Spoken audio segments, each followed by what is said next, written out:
The funny thing is, like, so this is the second time we've heard this. Me and Grace discussed it, and I actually know this Richard because I actually tutored him too. And I tutored not in English, but in math. And I remember, so he was grade 9. He's learning like slopes and like simple stuff. So I didn't know this whole background of like him having ADHD. I just knew like, you can tell he's a bit weird.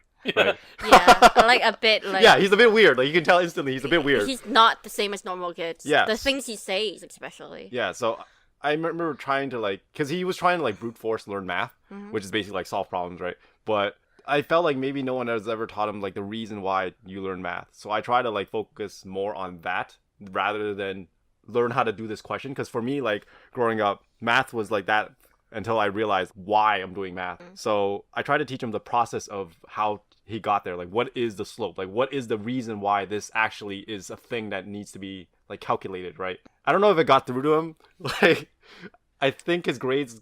You should use Nazi examples. Yeah, well, that's the thing, is that the Nazi thing, He's like, he showed me so many pictures he drew, because he likes to draw, right? Yeah. So, and then he, like, made this elaborate story, and then, Yeah, like, it's he like- would explain it, yeah, and, very, like, when he very was detailed. talking about that stuff, he was very into the stuff he was talking about, right? So you can tell that if he finds something he's passionate in, then he can go, like, crazy Yeah, and, yeah, like, yeah, learn yeah. so much, right? So he's But gonna be a neo-Nazi. he's gonna be a storyteller, Wayne. He's gonna be a Yeah, storyteller. like he really wants Yeah, to. he wants to tell a story, I think, and Yeah. from his perspective. But the thing about him being younger and like not being able to like express Focus, himself, yeah, yeah. like he can't express himself, right? So when he wasn't able to focus, he has no outlet to explain. Yeah. But now he has his art, so I he can guess. express himself in some capacity that the rest of us can understand, right? His art is his gateway to expressing himself for us. And whether or not we interpret it properly or not is, is up to how skilled he can be, right? I know before we started this, we kind of had a discussion on it as well too, and I was kind of shitting on the things that he was saying in terms of like his philosophies and everything like that. But then I have to also bring it back and be like, okay, well, you did say that this is the kind of stuff that he was saying when he was 12 years old. Yeah. The stuff that he's saying at this point is pretty fascinating for his age. But as he grows, his philosophical mind is also going to develop, and he's going to look back at it and see the things that what he said were flawed concepts, and you can see the bigger picture at the end of the day. Because I don't want to shit on his stuff. You should. That he just said. shit on it. Just go ahead. He's Okay, only, so he's only some- 12. Like, just shit on his shit, man. Wait, how old is he now?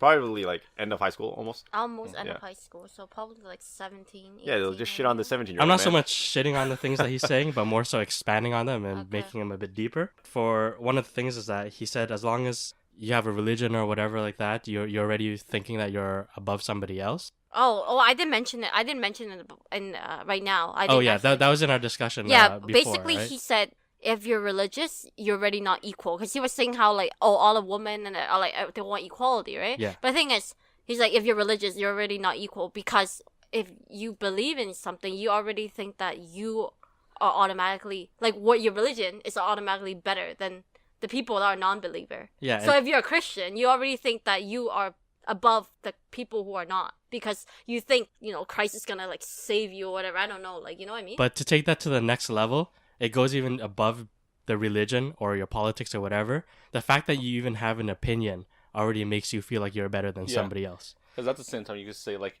if you're an atheist or agnostic, Exactly. you're looking at the other person. It's like, poor fool, you have to look to someone with a higher power to find a way in life. And then the other thing is that he's talking about how communists, capitalists, and Nazis, they all have the same kind of a goal where their common goal is to bring a better future. I think a lot of people, whatever their beliefs are, their intention is to bring a better future, whether it be for themselves or the people that directly relate to it. And what their better future is might result in a worse future for other people. But that's the thing about good and evil. Like, good and evil is just a point of view. Depending on where you're standing in that point of view, that's how you determine good and evil for yourself. So it's hard to say that being a Nazi is good and bad. Like, from our point of view, it is. But if you're a German soldier or a German kid in that age, when you're raised to believe that that is the good point of view, like, that's what you're going to believe. So it's all perspective. Hey guys, hope you enjoyed listening to this clip. If you want to listen to some other clips from our podcast, click the video on the left. To listen to the full podcast, click the link on the right. And if you would like to subscribe to our channel, click the logo right in the center.